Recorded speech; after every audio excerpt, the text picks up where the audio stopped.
BBOR Black Box Online Radio, coming to you from West Virginia at heart and from around the globe.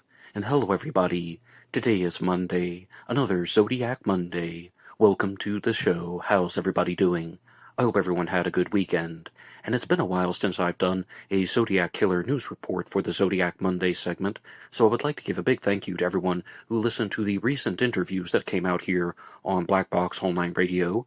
And I've done interviews with Michael Butterfield, Mike Morford, Aphrodite Jones, and Vincent McConnell of the New Cokes 2024 channel. And for the Thursday show, the True Crime Talk Radio segment, this week I will release a new interview with Vincent McConnell where we are discussing the case of the Golden State Killer. And you guys know the drill. You can hit the like button if you want, subscribe if you haven't, and drop something down below if you have something to say about the Zodiac Killer or any of the subjects that are discussed in this episode. First, I would like to share some visuals from a recent episode that I did, actually the Halloween segment, on the Halloween card. The Zodiac Killer was a serial killer that operated in California in 1968 and 69. Whatever happened before or after that is still part of the mystery, but the Zodiac communications went well into 1971. And then there was the halt in Zodiac activity, and they restarted in 1974. But on October 27th of 1970, the Zodiac Killer mailed the Halloween card to the reporter Paul Avery, even though he misspelled his name Averly.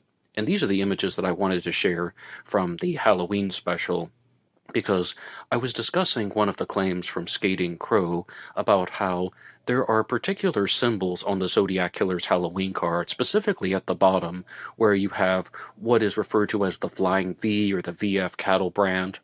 Then there's the letter Z, and then there is a circle with a cross going through it, the Zodiac sign, or just the crosshairs logo, as it's referred to as. And what Skating Crow was proposing is that this symbol, specifically the Flying V, needs to be put on the California-Nevada border.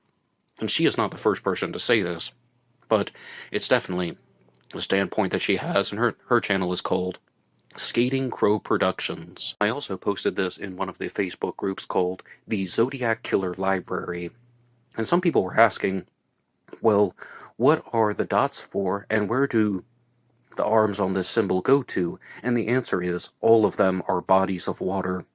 Various places throughout California and Nevada. The most southern one is actually the Salton Sea, but this ties into the bodies of water connection. And then you see the circle with the cross going through it goes over the four corners of state lines: New Mexico, Arizona, Utah, and Colorado, where the four corners meet. And I actually drew the Z on there myself. The Z is meant to represent Mount Zion, and I didn't really pay attention to the geography. I just tried to put it in the center, but that was the claim from her video. You have the California-Nevada border, the bodies of water, the four states, and then Mount Zion. And what's the point of highlighting that? Well, Mount Zion is relatively close to Route 666, which is the Devil's Highway, and then there is a place in Ohio that also has a Route 666 going to Zanesville, Ohio, called the Devil's Byway. And even though you might be wondering, well, what's the point of all this? Where is she going with this? I don't know. She put all the information out there, and she said that she's writing a book, and if I find any new information about her book, I will keep you guys posted. But aside from that, I do think this is a fascinating theory, and I think the insinuation is that her either Zodiac suspect or suspects, plural, are from Zanesville, Ohio, or they have some type of Ohio connection, or at the very least, perhaps they have a Mount Zion connection. And, I mean, it's really always fascinating to see how people can put the types of theories together, or how they can compose these types of interpretations. Now, as I said, I posted the symbol in a Facebook group, and it received a lot of criticism from people, and I think that the biggest form of criticism was they were saying that the border of California and Nevada is not identical to the VF cattle brand, to the Flying V symbol, because it is not at the right angle. They're saying the angle is too obtuse, and the VF cattle brand is much closer to a 90-degree angle, and this one would be way wider. This would be a very obtuse angle, and I completely agree with that. And I don't think that Skating Crow was trying to share the message that it's going to be perfect and is going to match up in 100% perfect right angle versus right angle. Instead, it was meant to show the geographic areas of California and Nevada, partnered with the 4 states, Mount Zion, and the Devil's Highway, Devil's Byway. And if anything, it's interesting how people can make these types of connections. But what do you think about any of these observations regarding the Zodiac Killer symbols on the Halloween card? And we are still investigating some of the connections to the VF symbol on the panel discussion show, which is run by Jerome from Mysteries with Mr. Belgique, and he has found a set of patches that were actually for sale on eBay, and he contacted the seller, but they are completely identical to the symbol that was used by the Zodiac Killer. Multiple symbols. Of course, there's a circle with a cross going through it, but also the VF cattle brand symbol is found on the motorcycle patches, but we just have to know when were those made. That's what we are still trying to find out, and I give credit to Jerome from Mysteries with Mr. Belgique for investigating that one, and there will be a new episode of the panel discussion show coming out this week on Mysteries with Mr. Belgique, and I invite you to go over to his channel and like and subscribe, and we're going to be talking about all things Zodiac. There is also a new episode of the Zodcast, where the host Drew Beeson was assessing the suspect Arthur Lee Allen. Does he match the physical descriptions from the witnesses or not? And of course, lots of Zodiac Killer content on the channel New Cokes 2024, and Vincent is covering several other subjects on his channel, not only the Golden State Killer, he also has a video, the Menendez brothers. So there is lots of true crime content here on YouTube. And I would also like to give a shout out to Spins and Needles, who runs a very good true crime channel. I first learned about Spins and Needles back in 2022 when he released a video on the Moraga hanging skull and the suspicious death of Henry Bellafield, but Spins and Needles has written out a book review about Mike Rodelli's In the Shadow of Mount Diablo, which looks at Shel Cavale as a Zodiac Killer suspect. And let's have a read right now. I've made some Zodiac Killer related videos. I've been skeptical about suspects mostly because there has not been enough to explain why they would be the Zodiac. Until now.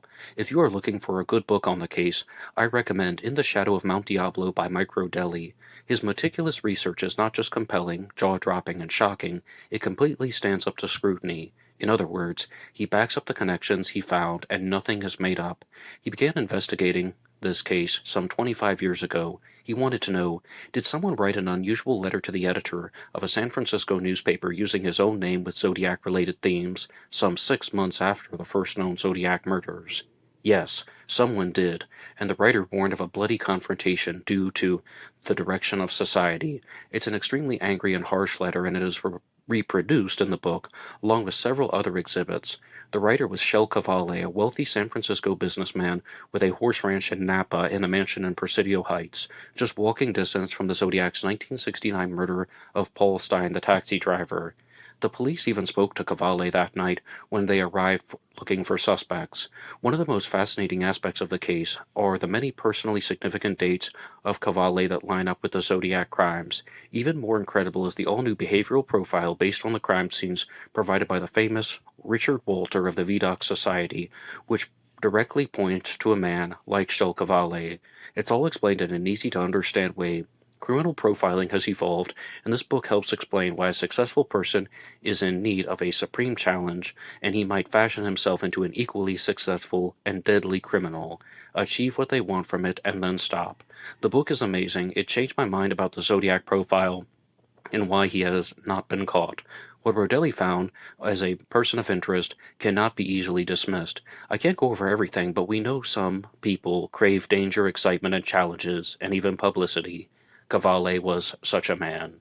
And I completely agree with that part, that Shel Cavale, Mike Rodelli's suspect, who was a millionaire from the auto industry, would have craved publicity and excitement and thrill-seeking, all of that stuff. My biggest concern about this is that Mike Rodelli chose to investigate this because he thought that perhaps the Bates Had to Die letters came. Well, let's just provide a little bit of background info. Sherry Jo Bates was murdered on October 30th of 1966 in Riverside, California, and 6 months after that, there were letters that were written that said Bates had to die, there will be more.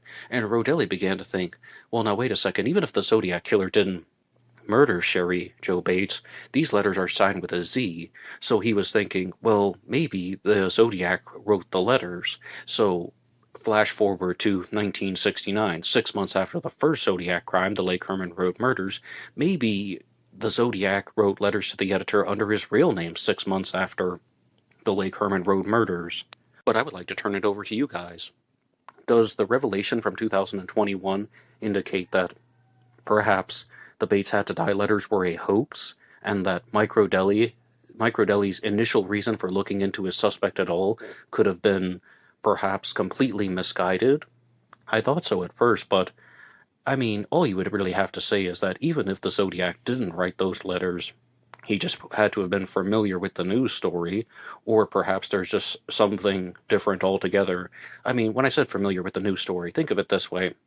Somebody knew about the Bates Had to Die letters, and therefore he wrote his own letter 6 months after the crime because he saw the letter Z or he knew about it in some way. I mean, I can follow that line of thinking, but I'll turn it over to you once again. This is a challenge question for you. What do you think about the Zodiac writing letters to the editor under his own name 6 months after the first murders as paying homage to the 1967 Bates Had to Die letters? And this is actually going to move on to the next segment here on the Zodiac Killer News Report. And I was watching a video from Pat Brown, who's a criminal profiler. I talk about her material all the time because I appreciate her insights, even if I don't agree with all of them. She has also written several books, such as The Profiler and Killing for Sport, and for a while I had been planning something called the Zodiac Killer News Report Killing for Sport Edition, where I wanted to do a complete examination of her book because the Zodiac Killer wasn't only a serial killer, as we said before, he wrote letters, and he also said in his letters and ciphers that he wanted to hunt people for sport, and I wanted to do this type of cross-book analysis between Pat Brown's Killing for Sport and just the Zodiac Killer mystery in its entirety. But some of you will remember from the spring that when I actually sat down and tried to read the book, it was horribly general. It's just asking these questions like, well, are all serial killers white males? Well, no, they are not. Are all serial killers straight men? Well, no, they are not. Okay, there, we've covered those things, and I'll save you 2 chapters in the book. But I did find her parts of Killing for Sport to be fascinating when she talked about how a serial killer can operate in an almost developmental way. The first crime is often not planned by a serial killer, and then the second crime is committed to recreate the first crime, where somebody's thinking, I committed a murder. I didn't go out on that day to commit a murder, but I did, and I got away with it. So then the second crime is done to try and recreate that. Let's see if I can commit murder again and successfully get away with it. Then by the third crime, the killer has developed a personality and a persona, and sometimes even a pattern of behaviors. With the Zodiac Killer, I think this could fit in very easily if you look at the first 3 crimes, the Lake Herman Road murders, and then the 6-month gap to July 4th of 1969 with the Blue Rock Springs shooting, and then the Lake Berryessa stabbing on September 27th of 1969. This is when the Zodiac has now developed what? A persona. The persona is completely developed after the Blue Rock Springs shooting, completely developed between the second and third crimes. And the Zodiac's wearing the hooded costume at Lake Berryessa. He is using his own symbol. He's writing a message on a car door, signing his work. And that's after the third crime. And I thought all of that fit in so nicely to the Zodiac Killer narrative. So I had read that stuff in her book. And I found that I was probably not going to do a full Zodiac Killer episode on Killing for Sport because, as I said, a lot of the parts of the book are just going to be completely irrelevant to the Zodiac case, and they're way too simple to even discuss on Black Box Online Radio any further than what I've already said. But I saw that Pat Brown had roughly a 2-hour live stream about the Zodiac Killer on her channel, Profiling with Pat Brown, so I watched her Zodiac Killer live stream as well as the follow-up video that she did. She has a couple videos about the Zodiac, and these are some of the takeaways. Firstly, I was shocked that everything that I have told you so far, all of those observations about the developmental patterns of serial killer behavior, all of that stuff was left out. She didn't mention it at all. All of the good parts of Killing for Sport, nowhere in her live stream. And I think perhaps she was trying to make it more available to either the public or people who are just a little bit into the world of the Zodiac Killer mystery. And, for example, she talked about several different suspects in her live stream, and they were Richard Gaikowski, Ross Sullivan, Lawrence Kane, and Arthur Lee Allen. But the parts about Gaikowski were mostly dismissed. She's like, oh yeah, there's this Zodiac Killer suspect named Richard Gaikowski. I didn't see anything there. And this is one where I am always critical of people, no matter whom they are. I wouldn't even care if it was John Douglas who got up there and said, yeah, this suspect, there's nothing there. How about providing some reasons why you don't think this person was the Zodiac? How about providing some reasons why you think this person is not a good match? Or just what is making you choose this pathway? What is forcing you to make this decision about how this person is not part of the Zodiac Killer mystery? And that was something that was lacking. But she did something really interesting where she took the next two suspects that I just mentioned, Ross Sullivan and Lawrence Kane, and she put them on the screen. And she compared them to a photo of Paul Stine, the final Zodiac Killer victim. Paul Stine was the taxi driver who was murdered on October 11th of 1969. And she was using an older photo of Paul Stine, which was perhaps from the 1950s, and I'm not sure exactly which one, but, I mean, it looked like one of the older ones from around that time frame. And she's like, okay, so we have these Zodiac Killer suspects that are widely discussed, like Lawrence Kane and Ross Sullivan, and she said something that was rather profound. She thought that Paul Stine resembled the composite sketch of the Zodiac Killer that was done after the Presidio Heights shooting, more so than other Zodiac suspects like Kane and Sullivan. And when you actually see everything side by side, I was tending to agree with her. And I'm like, wow, I see her point. I knew exactly what she was going to say, and she said it anyway. The Zodiac Killer's composite sketch after the Presidio Heights shooting is not very accurate. It's horribly generic. It's a Caucasian male with a crew cut and glasses. Now, there are a few discernible features. It has the relatively pointed chin as opposed to a rectangular face or a moon face. It has the almost protruding cheekbones. But, I mean, cheekbone structure is hard to see when the Robbins kids would have been looking at the Zodiac Killer from 50 feet away at night. But she just pointed out that the Presidio Heights composite sketch is not going to be too helpful if the man who was murdered, who was in the front of the taxi, in the front seat of the taxi, murdered and shot to death by the Zodiac Killer, resembles the composite sketch more so than some of the most widely discussed suspects. Looking at the composite sketch is not helpful. And just when people are like, okay, this suspect matches a sketch, therefore he's a strong Zodiac suspect, absolutely not. That type of thinking is just impractical. And I said, though, she talked about Kane, Sullivan, Gaikowski, and Arthur Lee Allen. Now, ultimately, she would arrive on Arthur Lee Allen as the top Zodiac Killer suspect, which I know a lot of you in the comments section are going to agree with. You're going to say that, yes, Arthur Lee Allen is a very strong Zodiac suspect, and a lot of buzz has been going on about Arthur Lee Allen after the most recent Netflix documentary, This is the Zodiac Speaking, which told the story of the Seawaters, 3 children who knew him personally.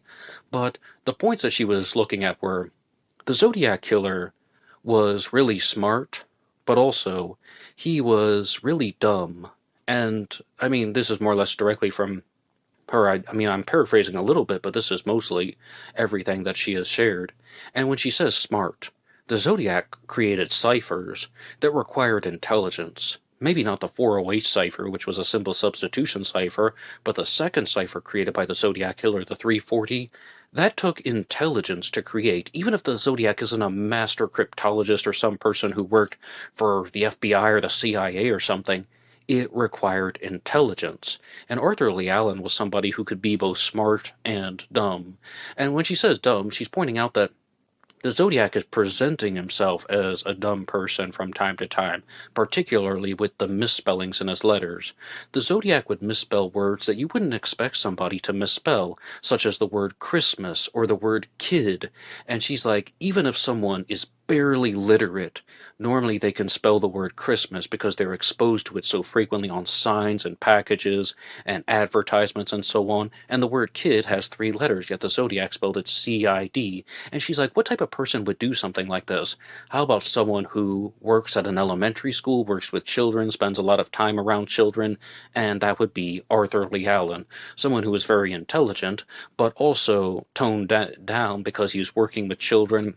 And he found things like that to be amusing, again, because he's worked with elementary education, so to speak. And also, she thought that the Arthur Lee Allen wore the Zodiac Killer wristwatch, right? Arthur Lee Allen did indeed own the Zodiac wristwatch, even wore it to a police interrogation.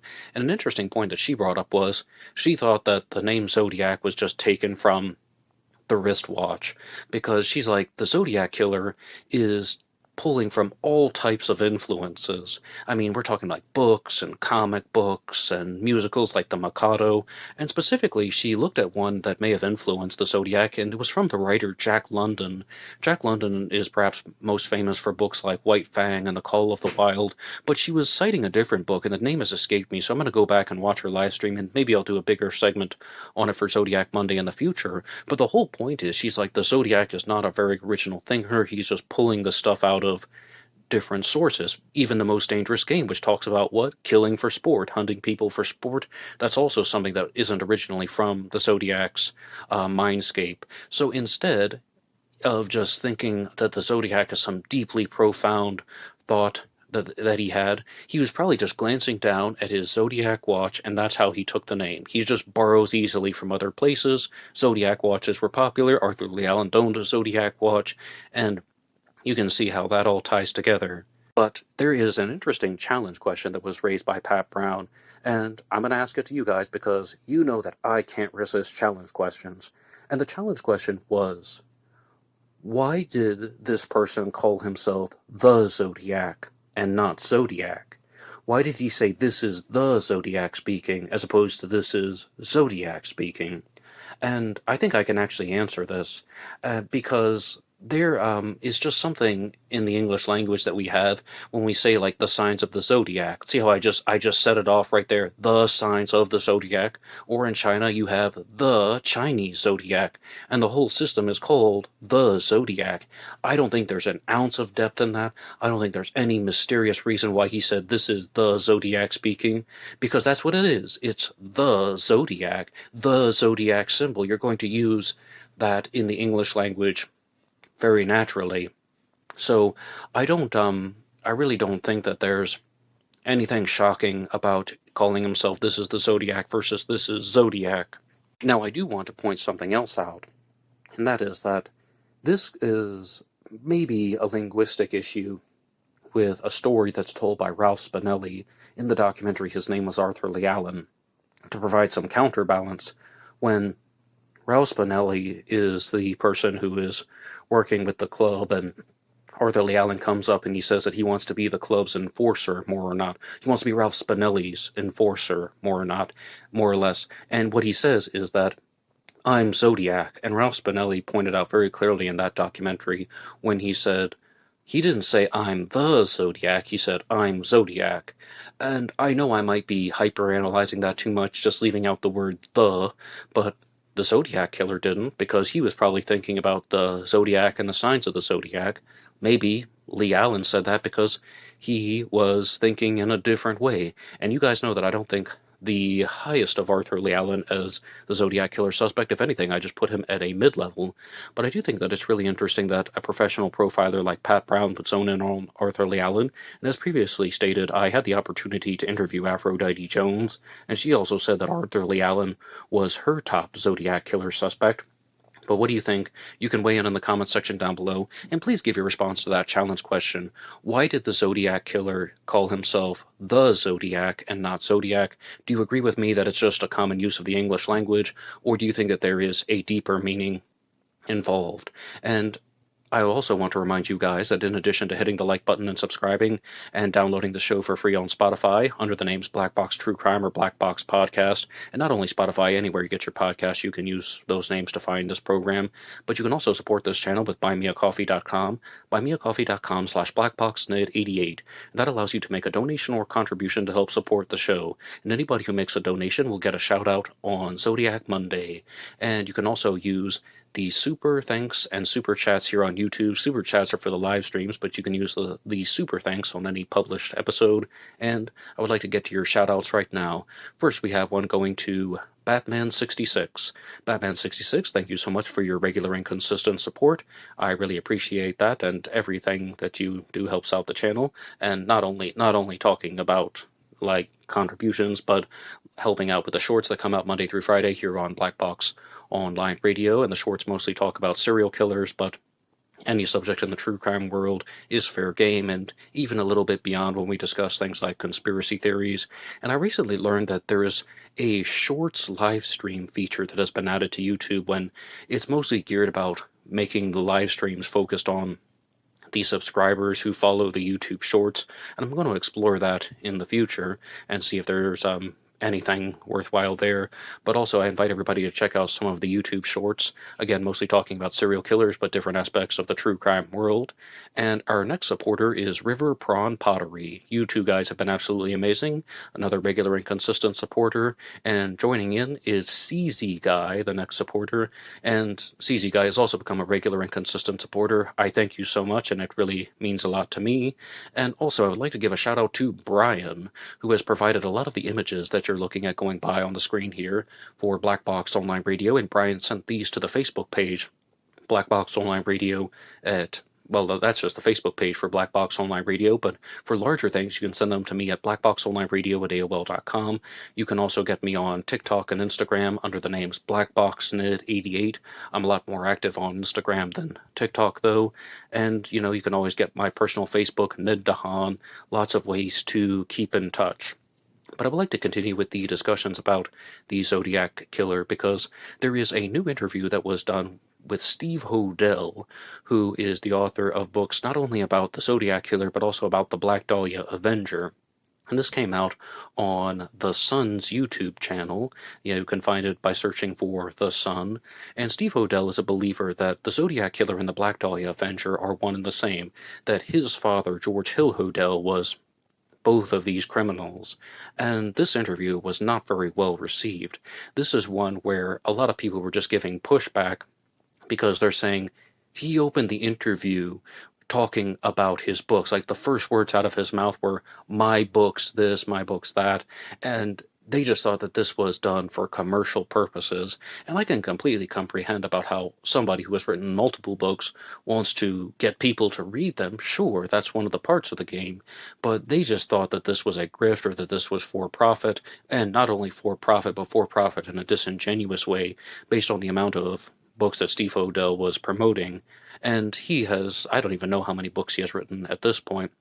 But he wanted to focus on the early years of George Hill Hodel, whom he believes was the Zodiac Killer, who was born in the early 1900s. And George Hill Hodel is one of the oldest Zodiac Killer suspects.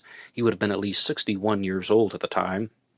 But what Steve Hodel was saying in this interview was he was revisiting the story of the 1921 murder of Father Patrick Henslin. And I believe George Hodel would have been 13 years old at the time of that murder, because Steve Hodel said that he was a teenager in the interview. But what he completely left out is they have a suspect, and there was a conviction in the Father Patrick Henslin murder. William A. Hightower committed the murder of Father Patrick Henslin, and this is a conviction that perhaps Steve Hodel is disputing, thinking no, he doesn't think it was Hightower, he thinks that it was George Hill Hodel. But I would just like to give the basic rundown of what happened. Hightower's trial began on October 5th of 1921 in Redwood City, California, and lasted less than 2 weeks. On October 14th, the jury deliberated for 2 hours before producing a guilty verdict. I repeat, again, Steve Hodel's first quote-unquote possible Zodiac murder, someone else was convicted, and Hightower was sentenced to life in prison. The San Francisco Chronicle, which had devoted pages and pages each day to the coverage of the trial, noticed that he did not appear excited in the least, and he chewed gum with the same rapidity as he had on the other days of the trial. Hightower was transferred to San Quentin, and there the oddities only continued. A baker by trade, he became one of the prison's top chefs, specializing in baked goods. I think he would have gotten along with John Wayne Gacy just fine. That's not in the article, that's my... Anyway, naturally, and he helped create the prison's dietary guidelines. In his spare time, he wrote the weekly newsletter, Observations from A. Hightower. Absolutely brilliant. I know this guy, William Hightower, was a convicted murderer, but Observations from a Hightower is a good name for a newsletter. It was filled with barely coherent jingles, aphorisms, and epigrams, and he wrote some 15,000 over the course of his life. Hightower was denied parole 26 times, before finally being granted his release. At the age of 87 on March 29th of 1965, he asked to stay in prison for a few days past his release date, saying that a friend was coming to pick him up. The friend never came. Well, I am so sorry about that. I mean, did the crime, did the time. But yes, there is a conviction in the murder of Father Patrick Heslin. And they caught him in a very interesting way because he actually had some of the sand on his clothing from the burial site of Father Patrick Heslin. And I'm going off of memory because I've discussed this in the past on Black Box Online Radio. But anyway, I just wanted to put it out there. But you can hear about Steve Hodel's narrative, not only in his interview with The Sun, but also in his book, The Early Years, Part 1. And this is perhaps one of the earliest Zodiac murders that I can think of, that someone is saying that the Zodiac Killer started committing crimes in 1921. But to move on to the next segment here on Black Box Online Radio, I would like to give a shout out to Sam Fisher, who is the author of The Zodiac Killer Identity, among other publications, which you can find on Amazon under the name Sam Fisher Zodiac. And Sam Fisher shared this photo of his Zodiac Killer suspect, Joseph Paul Franklin. And he sent this to the email address, blackboxonlineradio@aol.com. And Sam really wanted to convey this to me, that he reminded me of something in the past when, in the first episode that I did on Joseph Paul Franklin, one of these Zodiac Killer news reports, I said that he had a scary resemblance to the Zodiac Killer's composite sketch. And I do agree with that. I do completely agree with that. Even though I did give credit to Pat Brown earlier, who said that comparing suspects to the composite isn't the most beneficial exercise. It's an exercise all the same, and I do give credit to Sam for sharing this photo that does heavily resemble the Zodiac Killer's composite. One more time, his suspect's name is Joseph Paul Franklin. And I've talked to you guys about several different stories here on Black Box Online Radio in regards to the Zodiac Killer mystery, and there are a lot of possible Zodiac Killer victims, just as previously stated. Steve Hodel accuses his father of committing an enormous amount of crimes. I mean, going as far back as 1921, right? So there are some things that I have to read up on again once or twice. And one possible Zodiac crime that I've only mentioned once before on this channel is the murder of Joel Pugh, which actually took place in England. And this is a variant of the Zodiac Manson Connection, and giving respect to the late Howard Davis, who was the author of that book. Howard Davis had Bruce Davis as his Zodiac Killer suspect, and Bruce Davis was the former right-hand man of Charles Manson. But I had to admit that I couldn't remember all of the details, and I wanted to revise on this one. So I would like to go to an article that I haven't read before from the Daily Mail that was written by David Edwards, and we're going to have a read here about the murder of Joel Pugh. Joel Pugh had checked into the Tallgarth Hotel, West London, 5 weeks before. He was a genial young man who kept to himself. He could often be heard playing his guitar through a locked door, yet in the weeks leading up to that day on December 2nd of 1969, he had seemed increasingly withdrawn. When the maid found his ground floor room locked on Tuesday morning, she took it upon herself to get it with a passkey. It only opened about 1 foot. That was later reported by a different person. There seemed to be a weight behind it, what felt like a human arm. A police constable was sent to the hotel in Hammersmith, England, just after 6 p.m. Inside the room, Joel Pugh's body was on the floor, naked, except for a sheet. The walls were covered in his blood, and his throat had been slit twice, and his wrists had been slashed. A week later, an inquest heard how notes containing bizarre mirror writing were found near the body, together with a hash pipe leading to a psychiatrist from a nearby St. Bernard's hospital to speculate that Joel was suffering from depression. As far as the coroner was concerned, this was a suicide. Well, this is one of the reasons why people dispute that, because someone is slitting their own throat twice. However, the suicide determination is disputed by retired L.A. Police Sergeant Paul Whiteley, who investigated the Manson-ordered slaying of musician Gary Hinman in 1969, and says, "I'm almost certain Joel Pugh was murdered in England by a Manson family member called Bruce Davis, who is also a suspect in the Zodiac Killer mystery. We know that Bruce Davis was in London at the time, and we heard from an informant that the family had struck in Britain, but we were never able to get to Scotland Yard and get them interested in the case. I spoke to them, and they just wouldn't listen. We were frankly amazed that the police in England had declared that it was a suicide, and even refused to consider foul play." Well, this is something that we encounter from time to time because some people just simply do not want to investigate. Some jurisdictions and departments in the United States of America simply do not want to investigate. And it's not good. It's done for bureaucratic reasons. It's done because they don't want to handle the paperwork, and they don't want to deal with authorities. But that's absolutely irresponsible. The only way that you could make some type of justification for not investigating Bruce Davis is that perhaps they thought that there wasn't enough evidence to go on, or just simply saying that this Manson family member was in England at the time, therefore he should be a suspect in the Joel Pugh murder. I mean, maybe they dismissed it too early on, but yes, I would think that Bruce Davis could be a suspect in that crime. I mean, this was most likely not a suicide. Very few people slit their own throats twice, unless they have some other type of reason or method, or that there is some other explanation about someone cuts themselves once and then they fall on the sharp instrument. But even at that point, I'm just reaching at straws, and I just would like to say rest in peace to Joel Pugh. And this can be a case that I can follow up with in the future. Now, I don't think that Bruce Davis was the Zodiac Killer, but he was a convicted murderer, definitely for the murders of Gary Hinman and Shorty Shea, which mostly are in almost an accomplice-like role. But one thing that Howard Davis always wanted to convey to us was that Bruce Davis was reported to have been the most a vicious member of the Manson family. Maybe he didn't use that exact adjective, but perhaps the most dangerous. I think that's the one that Howard Davis brought up. And the next thing that I have for you is something from Chad Burke, who is the author of There Never Was a Zodiac Key, amongst other publications. And Chad Burke has also been a guest on Zodiac Monday in the recent weeks. And Chad Burke runs the group The Search for the Zodiac, and Zodiac just has the Zodiac symbol there, and this group is available on Facebook.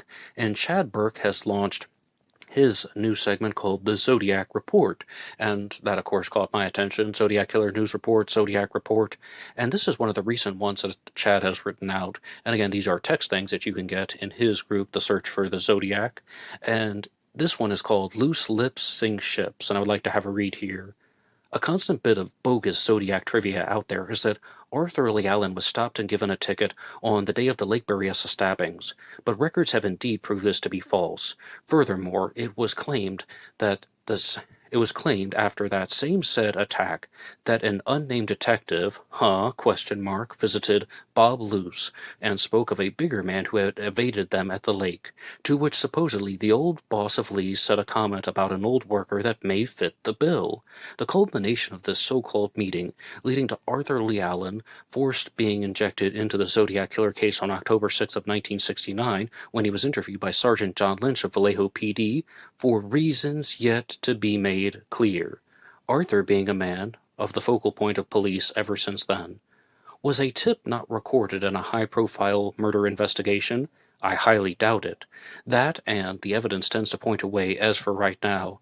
Also seems insane that Arthur would be ballsy enough to be interviewed for Zodiac Connections, and then immediately after allegedly bragging and wanting to kill a cabbie, and to Ralph Spinelli, to then pulling all of that off without leaving any evidence or getting caught.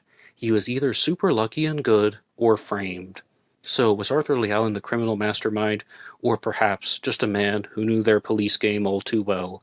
Not many other angles remain. Timing is everything. One more time, those were the words of Chad Burke, and you can read all of his Zodiac Killer reports in the group The Search for the Zodiac, and then Zodiac, the symbol, is at the end. Overall, though, now was Arthur Lee Allen just framed because of a tip? I don't know if we can say that, even if there is this tip out there, that somebody has provided this tip about how Arthur Lee Allen was the Zodiac. Was that framing him? The tip could have been genuine. Was the tip recorded? Probably not. Nowadays they might have better methods of recording electronic tips, but in the past they really did not record a lot of things like phone calls and perhaps even things that were in writing in regards to tips that would have come in.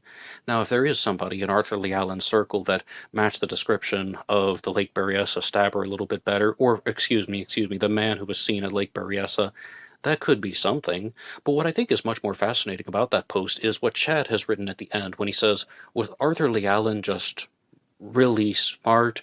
Did he know police procedures, or was he just super lucky and good at committing these crimes? And was Arthur Lee Allen a ballsy individual, or was he just the Zodiac and he just did all of these things and he absolutely was not afraid of anything? Now, I will point out some things, and this might not be the best answer to that massive load of challenge questions, but number one, Arthur Lee Allen was definitely someone who was a ballsy individual. He definitely took risks. I don't mean ballsy in terms of courageous. That's just the word that was used in the post. I mean, he was daring. He was interrogated by the police and he wore a Zodiac watch. He's definitely somewhat of a risk taker. He would express his discontent with the police and act like he didn't like them. That is also something that I think is very ballsy to a certain extent. Now, I think that the Zodiac understood a lot about police procedures, and we get this from the Stein murder, the murder of Paul Stein. I'm not convinced that Arthur Lee Allen would have known a lot about police procedures, but I do think that he was very smart and knew how to not leave evidence behind, no matter what crime he would have committed. But ultimately, Arthur Lee Allen was busted for other crimes involving children and sent to a Atascadero State Hospital, so maybe I can't give him too much credit for that. Overall, though, I think that Arthur Lee Allen would have been the type to have done something very ballsy. The police are looking into him, reasons yet to be made clear, and then he does the Ralph Spinelli story, and then yes, would he be the type of person to actually commit the Stein murder and bring the piece of the shirt in to Spinelli? Perhaps. I mean, perhaps, if you're asking an if, did Arthur Lee Allen have the personality to do that? Yes. My issues with Arthur Lee Allen relate more to the physical evidence, to the witness descriptions, and just to his entire involvement in the Zodiac case, period. But on that specific issue, I do think that he was a rough and daring individual, and he definitely did not show a lot of regard for boundaries and the law. Just my take on the subject. If you want to dispute any of that, you can put your idea in the comment section down below. And the final thing that I have for you is something that is a little bit more general, because it's actually picking up from a recent live stream that I did on the Thursday show. As I said, the live streams will be on hiatus for a little while. However, I was asked a very good challenge question from Henrik, shout out to you, who said, what is your favorite murder mystery movie? And I really had to think for a second. And I had just watched the ABC Murders, which we were discussing on Jerome's channel, Mysteries with Mr. Belgique, and that one was absolutely amazing. That's a Hercule Poirot movie, but I had to put in some thought into that because, it's a live stream. I don't know what people are going to ask me. And my response was the movie Tenebrae. And the reason why I said that was I saw it once on the television when I was a teenager, maybe 15, 16 years old, and it was like 6 o'clock in the morning. And I remember that it had a very big impact on me. But I decided to rewatch it over the weekend, and here are some reasons why I think that that movie stood out to me for so long. Tenebrae is a movie that really challenged a lot of the beliefs that I had about murder mysteries. And I'm going to give away some spoilers, but not everything. I never like to give away everything about the movie. But it's one of those things where even if I tell you what happens, you still might appreciate the film. And when I was watching it as an adult, it also seemed very obvious you could figure it out on your own. But Tenebrae is about this novelist, this American novelist who goes to Italy. And somebody starts committing murders that are based on his novels. Like the first victim has a page from the novel shoved down her throat, and then someone starts also writing in these letters, but they're not handwritten. Someone's cutting out pieces of the books, and then they're using the letters from cut-out paper to send in these taunting letters, and they're sending the taunting letters to the novelist. And at first, he couldn't possibly have been the killer because he was American, and he was in America at the time, and one of the crimes occurred before he had come to Italy, so obviously he wasn't the killer. But the thing that I have to give away that's a halfway spoiler is that the novelist is following his own story. He's following somebody who is using his books as the template for creating a serial killer, and he figured out who the killer was halfway through the film, and then he murdered that person and started committing the crimes himself on his own. Now, there's some other things that happen. There are a lot of twists and turns in the story, but that really just challenged a lot of the things that I had been told about serial killers. For example, when I was in the 8th grade, somebody, my 8th grade English teacher, okay, that's somebody. Yes, my 8th grade English teacher gave us this paper, which was a handout on how to write murder mysteries. And there were all of these rules about murder mysteries, like the killer cannot be a minor, and that the the central character should not be the detective, and so on. I'm like, what exactly are these? These are rules on how to write fiction? Who says you have to do things like this and follow the rules? And yes, I've seen murder mysteries where the killer turns out to be a kid. Haven't you? Right, at some point, right? And then also this thing about the detective can't be the main character. What it is it's referencing Sherlock Holmes and saying that Sherlock Holmes is actually a set of stories that's written by Dr. Watson talking about Sherlock Holmes, so Watson can give praise to Holmes without Holmes looking arrogant. If Holmes were just writing these stories, I am brilliant and so on, it would sound arrogant. That's what the paper was trying to say, but as a rule that the detective should not be the main character in the story or the focal point or just the epicenter of your detective story, well, that happens all the time as well. And when I watched Tenebrae, it really challenged a lot of these things about the rules that were on that piece of paper that I had been given a couple years earlier, so that's why it stands out to me. But thank you so much to everyone who also gave movie recommendations, and a couple of you guys were talking to me about Memories of Murder, and I'm going to be checking that one out as soon as I can. And for a while on the Zodiac Killer news reports, I used to conclude them with a brief discussion on a movie like I just did with Tenebrae. Perhaps that will be coming back, but thank you so much again for listening to Zodiac Monday. You guys are all absolutely amazing. Anybody can write the show at blackboxonlineradio at AOL.com. You can also get me on Facebook. My personal Facebook is Ned DeHaan, and there's always the Black Box Online Radio Facebook page, BlackBoxNed88 on Instagram and TikTok, and I will see you over there. Goodbye.